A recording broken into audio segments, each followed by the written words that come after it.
새가족 수료식을 하느라고 못했으니까 우리가 해야 되겠습니다. 부활절 아침이면 러시아 사람들이 나누는 인사를, 그 동토의 땅이 깨지고 이 땅에 가장 갇힌 것이 자유를 얻기를 바라면서 이른 아침에 이렇게 인사합니다. 예수께서 부활하셨습니다 하고 인사하면 진실로 부활하셨습니다 이렇게 말합니다. 한번 해볼까요? 예수께서 부활하셨습니다. 자, 손을 들고 해야죠. 이렇게 이게 뭐냐면 멀리 있는 사람에게 손 인사하는 거예요. 맹세하는 게 아니라. 자, 저랑 인사를 해보겠습니다. 예수께서 부활하셨습니다. 할렐루야. 옆 사람 마주보고 멀리 있는 사람들에게 하겠습니다. 예수께서 부활하셨습니다. 할렐루야. 이 부활의 소식은 우리가 믿고 살아갈 때 큰 능력이 됩니다. 오늘 읽은 성경 33절을 보면 사도들이 큰 권능으로 예수의 부활을 증언한다 그랬는데, 이 증언한다는 이 말이 헬라어 원문으로는 증거를 전했다, give, 전해주는 거. 영어 성경 대부분 give라는 단어를 사용해요. 그래서 증언을 전해주었다.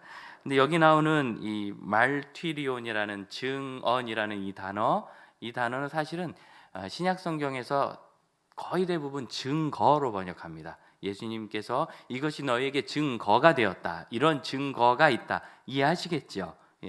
예수께서 부활하신 증거를 사도들이 전해줬다는 거예요.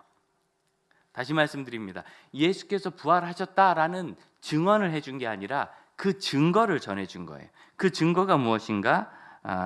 사도들이 큰 권능으로 증거를 전해준 거예요. 자, 문장을 다시 보십시오. 33절, 사도들이 큰 권능으로 주 예수의 부활에 증거를 전해주니 우리가 큰 은혜를 받았다. 여러분, 부활의 증거는 하나님께서 우리에게 주시는 큰 권능에 있습니다. 그래서 복음의 놀라운 능력은 어디서 나타나느냐면 이 복음의 말씀을 알고 말씀으로 설명을 하고 그것이 우리의 삶 속에서 증거로, 큰 능력으로 드러나는 것에서 일어납니다. 특별히 이 능력이라는 단어, 오늘 새벽에 우리가 들었던 두나미스라는 단어, 다이너마이트라는 말이 거기서 나왔다. 거기서 얻은 거의 능력, 다이너마이트와 같은 위대한 능력, 이렇게 생각해도 되겠습니다. 하나 더 가르쳐 드릴게요. 이것도 아는 겁니다. 큰 메가스라는 헬라어는 우리가 얘기하는 메가예요. 어원이에요. 메가 아시죠? 영화관 말고 메가, 엄청나게 큰 거. 요즘 기가가 나와서 메가가 좀 작게 느껴지는데, 컴퓨터 단위는 그렇지만 이 메가라는 히랍 단어는 굉장히 큰, 거대한, 웅장하고 당당하고, 우리 얘기로 하면 꿀릴 게 전혀 없는 그런 말이라고 할 수 있어요. 그래서 이 권능, 이 대단한 다이너마이트 같은 능력은 큰 능력이에요. 웅장하고 당당한 이 능력.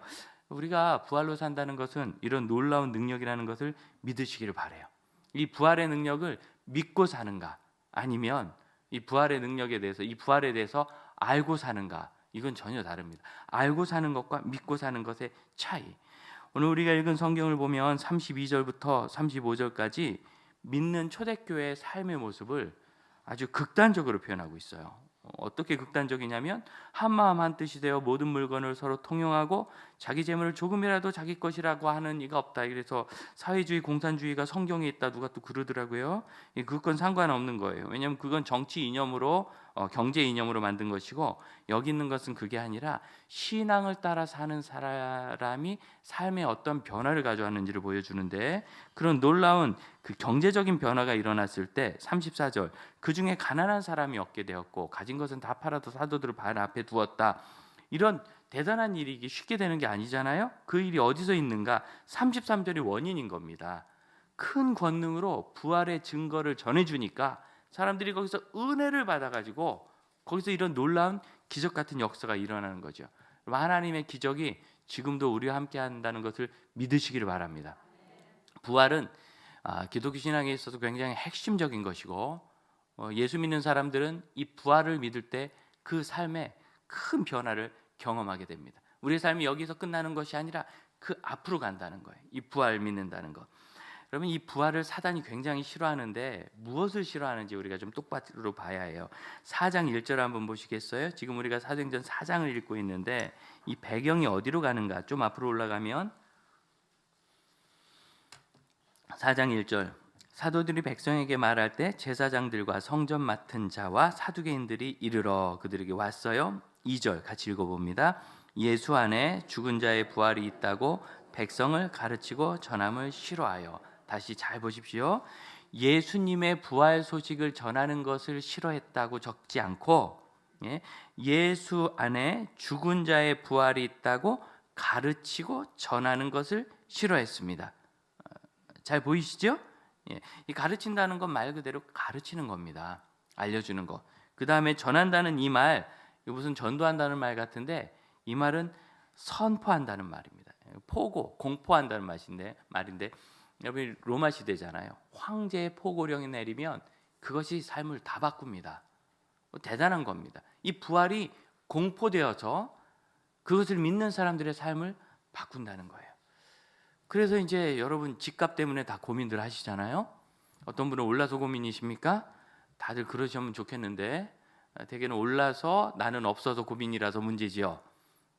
그런데 정부에서 이 집값을 안정시키려고 오만 가지 대책을 다 내놓아 가지고 최근에는 뭐 세금 그다음에 뭐 대단한 공급 대책 이런 것들을 법률을 막 발표를 했어요.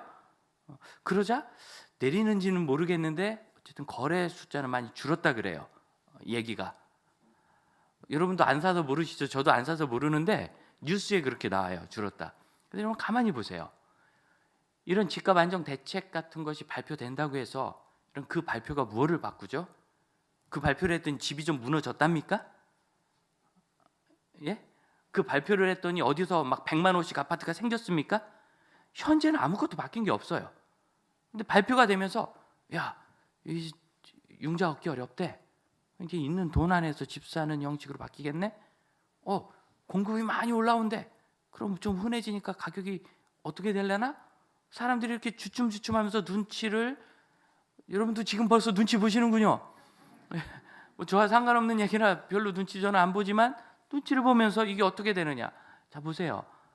공포가 되니까 그 공표된 것을 사람들이 받아들이는 정도에 따라서 가격이 막 바뀌죠. 역시 돈 얘기하니까 눈이 반짝반짝 하시는군요. 우리는 경제적인 동물이라서 믿음의 사람이어야 하는데 이게 공포입니다. 예수께서 부활하신 그 일에 대하여 다시 보세요. 예수의 부활이 아니라 죽은 자의 부활을 가르치고 선포했더니 그것이 사람들에게 굉장히 싫어하는 일이 되었대. 근데 이 싫어한다는 것이 난 그거 싫어, 짜증나 이런 싫어하는 게 아니라요. 이게 굉장히 고통스럽다 그런 뜻입니다. 원래 이 단어가 고통에서 온 말이거든요. 사도행전 16장에 그 이야기가 나오는데 빌립보에서 사도 바울이 빌립보 사람들을 대상으로 전도를 할 때 거기 이제 여종 하나가 귀신 들려가지고 이 귀신이 어떻게 들렸느냐면 이 여종을 휩싸여 가지고 자기가 무슨 얘기를 하는지도 몰라요. 쫓아다니면서 이 여종이 앞니를 좀 맞췄는데 점을 쳤는데 그래서 앞니를 맞췄는지 아니면 사실을 알려줬는지 모르죠. 자 지금 점을 쳤는데 바울을 쫓아다니면서 이 사람들은 지극히 높으신 하나님의 일꾼들로 구원의 길을 전하는 사람입니다 하고 다니는 거예요. 그러면 사도 바울의 전도에 도움이 될 것 같지만 이게 사단의 도전인 겁니다. 너무 힘든 거예요. 계속 그 이야기를 하니까. 왜? 사도 바울은 귀신이 안 도와줘도 얼마든지 할 수 있어요. 그런 도움 필요 없어요. 이거 도움이 아니라 방해인 거예요. 이런 구원의 길이 그냥 구원받습니다, 예수께서 구원하십니다 이런다고 되는 게 아니라 왜 우리가 죄인인 것이고 왜 예수께서 죽으셨는지, 성경은 그것을 어떻게 말씀하시는지, 그것을 믿는다는 것은 무엇이든지, 믿는 자에게는 어떤 변화가 있는지 쭉 말씀을 통하여 논증하고 가르치고 사람들을 설득하고 그들이 그 마음에 동의하고 믿어질 때 이제 구원의 역사가 일어나는 건데, 그런 건 없이 그냥 감정으로 뭔가 분위기가 벙벙벙벙 하니까 시끄럽게 떠들면서 다녀요. 그래서 사도행전 16장 18절에 바울이 여러 날 동안 귀신 들린 여종이 와서 떠드니까 너무나 괴로워서 귀신을 쫓았대요. 나도 이래봤으면 좋겠다는 생각이, 귀신 있는 게 안 좋아서 쫓는 게 아니라 안 하려고 해도 하도 괴로워서 할 수 없이 쫓아줬네 뭐 이렇게 되는 거죠. 왜 진즉에 쫓지 않았을까? 사도 바울이 지혜로운 사람인 거예요. 뭐냐면 이 여종을 통하여 점을 쳐서 이득을 크게 보는 주인이 있는데 이 주인이 한둘이 아니었던 것 같아요. 아마 그 마을에서 힘 있는 사람들이 이 여종을 같이 굴려먹은 것 같아요. 그런데 귀신이 쫓겨나니까 이 자매가 더 이상 점을 치지 않아요. 이익이 끊어진 게 경제적인 문제가 생긴 거예요. 그래서 발끈해서 사도 바울 일행에게 누명을 씌워서 채찍으로 때리고 심히 체벌을 한 다음에 감옥에 가두었습니다. 그럼 이게 사람입니다. 돈이라는 거요. 돈이라는 거. 이게 사람을 얽매 가지고 꼼짝 못하게 만들어요. 여러분 생각해 보세요. 한 자매가 귀신이 들려가지고 자기 생활도 없고 정신도 없고 내가 무슨 말 하는지도 모르고 헛소리하면서 내가 원하지 않는 길을 막 끌려다니고 얼마나 불행한 일입니까? 그런데 그런 자매가 귀신으로부터 자유를 얻었으면 축복하고 기뻐할 일인데 그것으로 분노하면서 생사람을 잡아가지고 죄를 뒤집어 씌워서 채찍질을 해서 감옥에 가두어 버립니다. 이게 사람이에요. 참 악한 거죠. 돈 때문에. 여러분 어떠세요? 돈으로부터 자유하십니까? 제가 그럴 건 아닌데 만일 이렇게 오늘도 장로님께서 기도하시면서 목사 참 귀하게 설교 잘하고 평안하도록 기도해 주시고 그러는데 이렇게 사랑하다가도 제가 여러분 돈 조금 이상하게 쓰면 저 큰일 나는 거예요. 부부간은 어떠세요? 남편이 내 몰래 돈 좀 어떻게 했다. 어때요? 아니 아내가 보니까 내 몰래 돈을 좀 돌렸다. 그럼 어떠세요? 이 돈 때문에요. 돈 때문에 죽는 사람도 있더라고요. 돈 때문에 죽이기도 하고 죽은 사람 앞에서 싸우는 것도 돈 때문이더라고요. 어떠세요, 여러분? 풀려나지 못할 만한 이 심각한 문제. 그런데 그들의 삶이 바뀌어서 내 재물을 팔아서 그 앞에 두는 변화가 있는 거예요. 자유지요. 하지만 부활을 믿지 않는 사람들은 그런 변화가 올 수 없습니다. 부활의 사람이 아니기 때문입니다. 이런 대단한 그 복음, 이 복음이 어디서 있었느냐면 예수 안에 죽은 자의 부활이 있다고 백성을 가르쳐요. 그러니까 이 4장 2절 말씀은 이게 예수 안에라는 이 말이 뭐냐면 예수께서 하셨던 일을 증거로 하여 그런 뜻입니다. 좀 풀어서 얘기한다면 다시 말하면 예수님을 근거로 죽은 자의 부활, 여러분도 죽었다 부활합니다 라고 가르치고 선포하는 것을 어떻게 싫어했는데 그냥 싫어하는 게 아니라 괴로워했대요. 그럼 귀신을 괴롭히는 사람이 되시길 바랍니다. 예, 귀신에게 쩔쩔매지 말고 사단을 괴롭혀 보세요. 좀 꼼짝 못하게 만들어 보세요. 어떻게? 우리가 부활을 가르치고 부활을 선포하고 부활을 내가 믿고 부활로 살아가면 그렇게 됩니다. 할렐루야. 이게 그냥 내가 아주 그걸 싫어해 이런 것이 아니라 꼼짝 못하는 걸 말해요. 여기서 죽은 자의 부활이 있다고 가르쳤다는 이 말이 참 좋습니다. 지금 이 배경은 예루살렘이거든요. 사도들이 유대인들에게 지금 전하고 있는 말씀이에요. 유대인들입니다. 어려서부터 율법을 배우는 사람들이고 특별히 유대인 중에서 바리새인이라고 하는 이 사람들은 율법에 통달한 사람이었습니다. 그들이 율법을 쭉 연구한 결과 모세오경과 시편과 그리고 선지자들의 글을 연구한 결과 결론이 뭐냐? 부활은 있다였어요. 부활은 있다. 그래서 바리새인들은 부활이 있다고 믿었습니다. 가르치는 것이 쉬운 거예요. 그럼 부활이 있다고 어디? 성경에, 특히 구약 성경에 예수님의 부활은 신약에 있었지만 이미 구약에 그것이 있었고 그것을 연구한 사람들은 그것을 가르칠 수도 있고 배워서 알 수도 있는 거예요. 그 다음에 그런 부활이 있다고 선포해 주면 그것이 능력이 되는 겁니다. 여러분 이 부활이 그냥 예수님 부활하셨으니까 그런가 보다 하는 것이 아니고요. 어디서 능력이 되느냐면 나도 그 부활이 있다고 믿을 때 능력이 되는 겁니다. 예수의 부활을 근거로 해서 잠자는 자들의 첫 열매가 되셨다고 하는 것처럼 예수의 부활을 근거로 해서 나도 그 부활이 있다고 믿으면 그것이 위대한 능력이 돼서 변을 가져옵니다. 예수님은 어떤 말씀을 하시냐면 여러분 부활이 어떤 거냐면 이 세상의 자녀들은 장가도 가고 시집도 가는데 저 세상 죽은 자 가운데서 부활함을 얻기에 합당히 여김을 받은 자, 다시 말하면 부활하여 천국에 있는 사람들은 결혼하는 것, 시집가는 것 없고 그 다음 중요한 말씀이에요. 다시 죽을 수도 없고 천사와 동등하고 부활의 자녀로 하나님의 자녀임이라 예수께서 하신 말씀입니다. 그럼 우리는 어떤 사람이냐면 이 세상의 죽음을 통과한 뒤에는 부활에 합당한 사람으로 여김을 받아 하나님의 나라에 살면서 다시는 죽는 것도 없고 천사와 동등한 하나님의 부활의 자녀로 살아갑니다. 믿으시기 바랍니다. 이게 내 안에 선포되는 게 뭐예요? 그냥 그게 지식이 아니라 믿는 거예요. 오늘 부활절에 우리에게 필요한 건 뭐냐면 예수께서 부활하셨다는 그런 상식적인 이야기가 아니라 예수님이 부활하신 것을 근거로 잠자는 자들의 첫 열매가 되셨으니 두째 열매, 셋째 열매, 백째 열매, 만째 열매, 백억째 열매 있겠지요? 우리입니다. 우리가 그 다음 열매가 되어 부활한다는 것을 믿으시기를 축복합니다. 그러면 이것이 굉장한 능력이 돼서 사람을 바꾸는 거예요.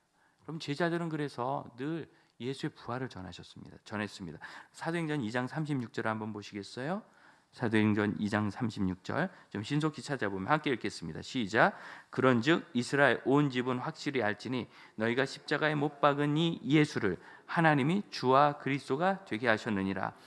이 십자가에 못 박은 이 예수를 오순절에 성령 충만한 제자들이 나와서 하나님이 주와 그리스도가 되게 하셨다, 부활시키셨다 전할 때 그들이 3,000명, 남자 성인을 계수했을 때 3,000명이 회개하고 주 앞에 나왔습니다. 3장 15절 한번 보십시오.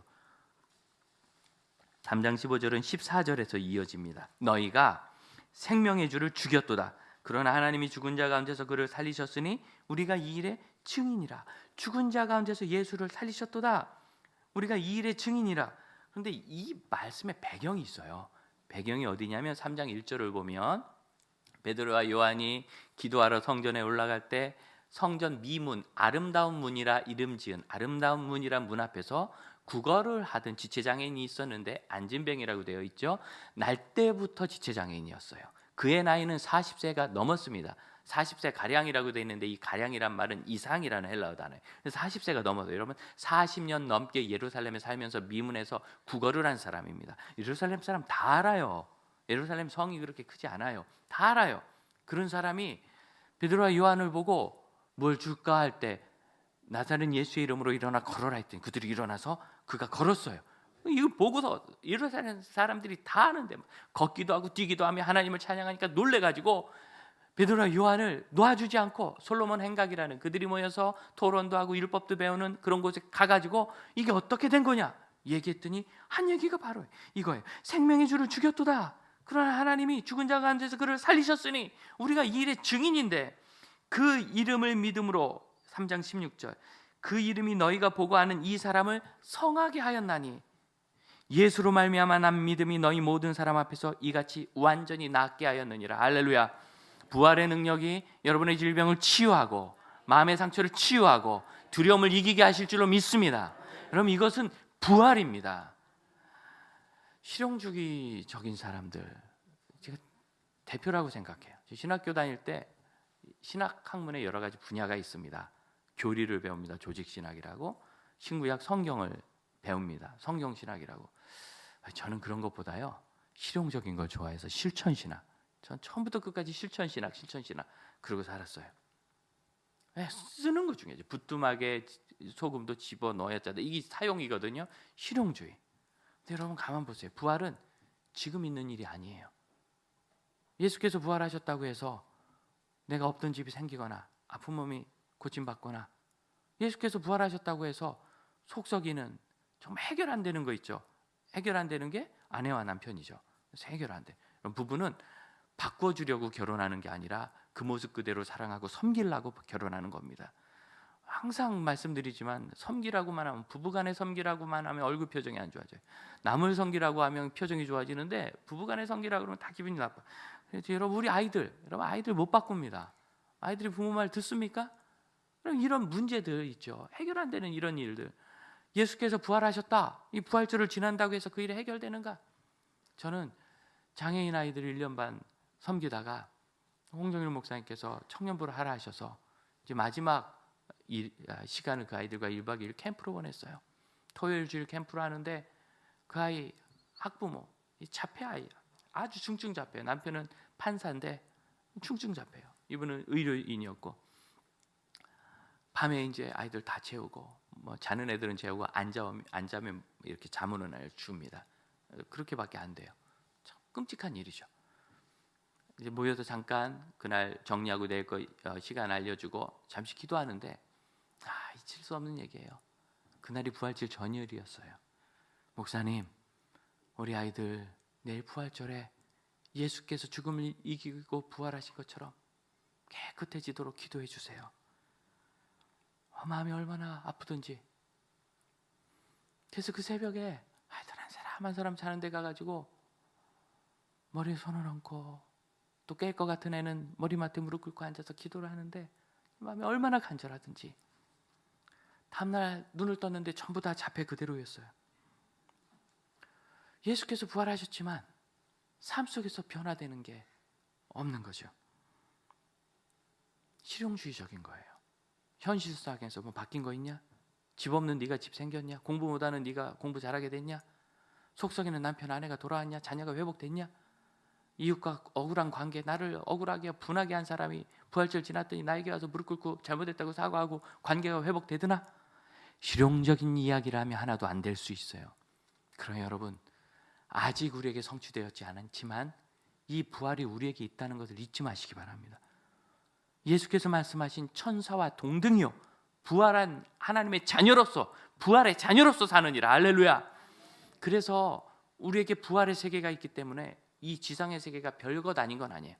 여전히 중요하지만 우리가 지금 사니까. 그러나 그 큰 어려움 속에서도 소망이 끊이지 않는 겁니다. 그 큰 어려움 속에서도 믿음의 기도가 가능한 거예요. 그래서 이 놀라운 사건, 제자들의 증언 이후에 그날 성인 남자 5,000명이 회심하고 주 앞에 돌아옵니다. 부활이 큰 능력으로 증거되었을 때, 사랑하는 형제자매 여러분, 우리에게 부활의 증거는 무엇입니까?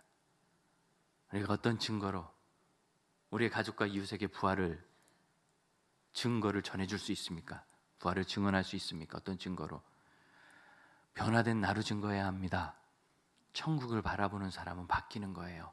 그렇게 좋은 돈을, 그 돈 때문에 죽기도 하고 죽이기도 하고 싸우기도 엄청 싸우고, 이 목사도 돈이 좀 있으면 갑자기 마음이 편안해지고, 미래 걱정 뭐 되세요? 다 내가 앞으로 쓸 돈이 있는가? 사회 또 은퇴 후에 필요한 돈이 이만큼이다. 꿈도 못 꿀 큰 돈을 제시하더라고요. 과연 이런 상황 속에서, 그러나 여러분, 부활하면, 부활을 믿으면 우리가 그 어떤 상황에서도 두려움에 사로잡히지 않는 겁니다. 이겨내는 거예요. 지켜내는 거예요. 부활이 내 안에 있도록 선언하고 주장하고, 그래서 내 삶이 천국을 바라보면 돈으로부터 자유를 얻은 이 초대교회처럼 우리의 삶의 얽매는 가장 강한 것으로부터도 자유를 얻는 것입니다. 어떤 두려움이든지 어떤 걱정이든지 어떤 시련이든지 이겨낼 수 있는 거예요.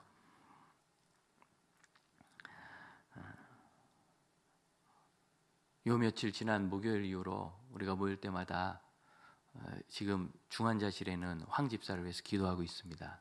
왜 그러냐면 오늘까지 특정하자면, 그리고 좀 길게 잡으면 이번 주와 다음 주가 굉장히 중요한데, 그 중에서도 오늘까지 내일까지가 중요해요.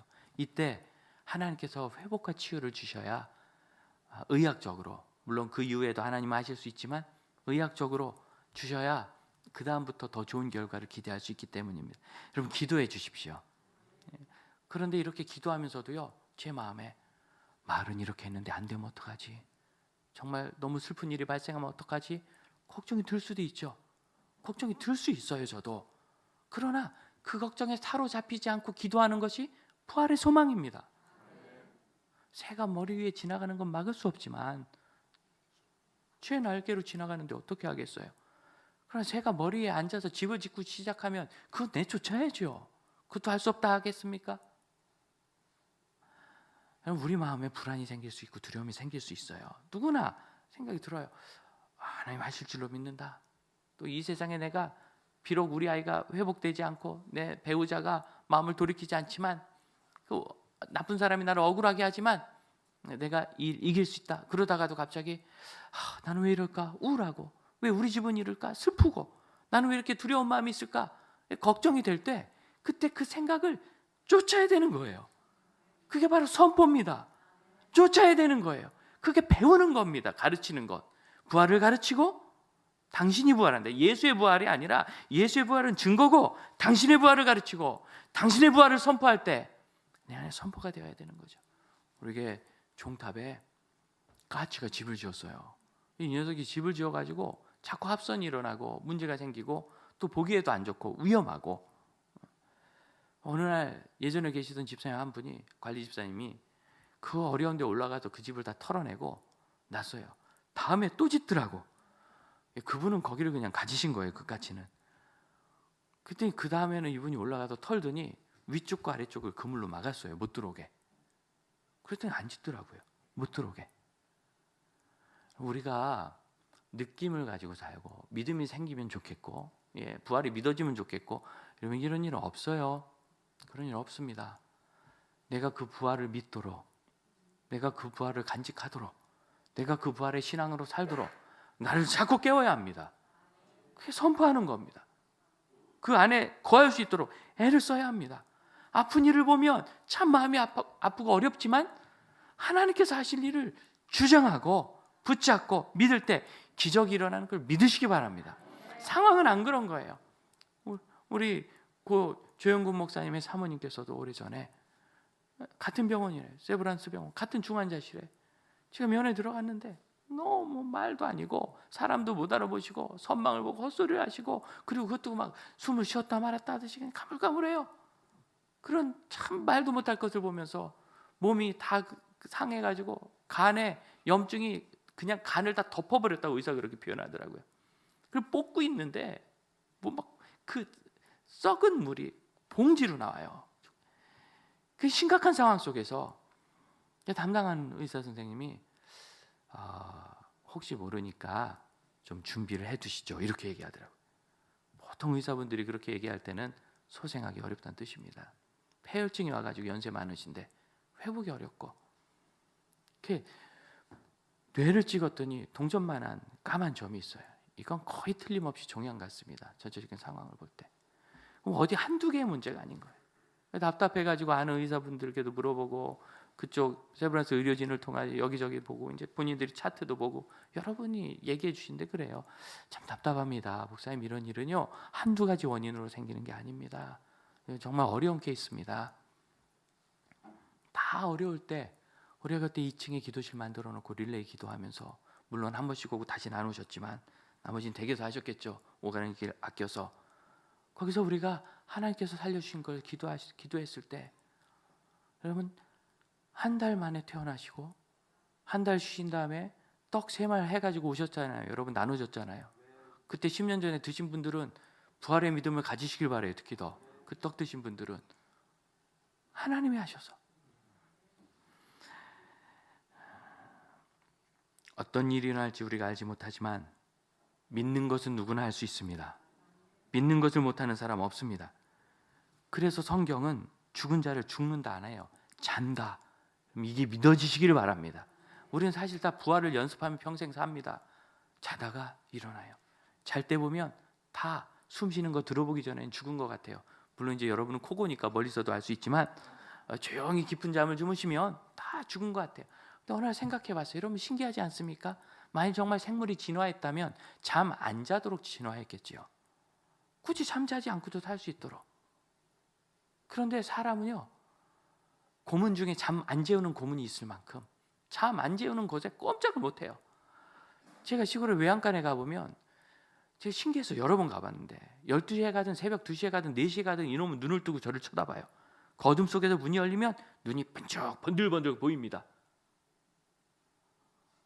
아마 안 자는 것 같아요. 꼭 뭐 깜빡깜빡 조기는 한대는데, 눈도 감고 있대는데 사람처럼 이렇게 어버가도 모르게 잠자는 동물이 없어요.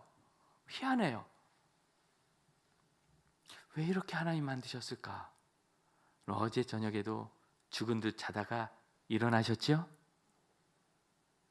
아직도 자는 너희여 일어날지어다. 부활절인데 우리 아들 딸들. 어제 저녁에도 죽은 듯 주무시다가 일어나셨죠? 여러분 잠자듯 죽으셨다가 부활하실 겁니다. 잠자듯 주무셨다가 부활하실 겁니다. 잠자듯 죽으셨다가 부활하실 겁니다. 이러면 변화가 일어나는 거예요. 희한한 얘기를 들었어요. 요즘에도 그런 사람이 있는지. 젊은 청년들이 무슨 청년들 모아서 하는 교회라고 하는 데를 갔는데 처음엔 안 그러더니 어느 날 갑자기 하기 시작해서 10에 10조를 내라.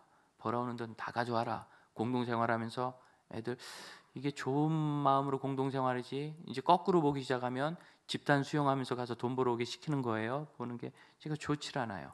여러 가지 상황을 보고 뭐 거기 두고 사역자라는 사람 이력을 보고 그래도 희한해. 왜냐하면 여러분 목회자는 신학교에서 생기는 게 아니에요. 신학교에서는 신학을 배우고 자세를 배우는 거고 내용을 배우는 거고 목회는 교회에서 하게 돼 있어요. 그래서 교회에 실습이 없는 사람 목사 한 수 자체를 안 줍니다. 어느 목사를 얘기할 때 만약 그분이 우리 교단으로 얘기하면 충영교회에서 7년간 있었습니다. 사랑의 교회에서 10년간 사역했습니다. 분당 우리 교회에서 5년간 했습니다. 뭐 안산 동산교회에서 전도 신학생이었고 전도사였고 거기서 부목사다 어디 갔다가 이렇게 왔습니다. 이렇게 얘기하면 아 그분은 적어도 이상 없이 쭉 안정적으로 목회를 배웠겠구나 이렇게 생각을 하는 거예요. 근데 그런 것도 전혀 없고 무슨 웃음 치료사 뭐 이런 거 적어놓고 굉장히 부정적인데 저는 어쨌든 그분이 인터뷰를 하면서 그랬더라고요. 우린 10에 10조 하는데 모여있는 아이들 중에 한 60% 70% 한다고. 시키니까 하는 거지. 시키니까 하는 거예요. 여기 보세요. 32절 이거 누가 시켜요? 34절을 있는 거 다 팔아서 사도를 앞에 두었다. 이러면 굉장히 힘들 것 같아요. 큰 돈이거든요. 말씀 전하고 기도하기도 이렇게 시간이 부족한데 그러니 전임 행정사역자, 집사 지금 같은 이렇게 봉사직이 아니라 풀타임 행정사역자였어요. 집사 7명이나 세우죠. 이렇게 행정 처리할 게 많아지니 이걸 억지로 시킨다고 되겠습니까? 봤죠? 여종이 귀신으로부터 자유를 얻어도 이런 기적이 있나 이렇게 못 보고 돈 떨어졌다 저것도 그냥 안 두겠다 이런 게 사람이에요. 돈 앞에 사람. 그런데 지금 이들은 돈의 권세를 이기고 있습니다. 살아있는 동안 죽음을 유발시키는 게 돈인 거 보니까 돈은 죽음보다 강한가 봅니다. 돈이 시키면 사람도 죽이는 거 보니까 돈은 죽음보다도 강한가 봅니다. 근데 그 돈을 여지없이 이겨버리는 부활을 믿는 성도들이 여기 있는 것을 보시기를 축복합니다. 그러면 이런 거 흉내내면 죽어요. 목숨을 잃지는 않겠지만 영혼이 속에서 고통스럽습니다. 십자가 능력은 억지로 만들어내는 게 아닙니다.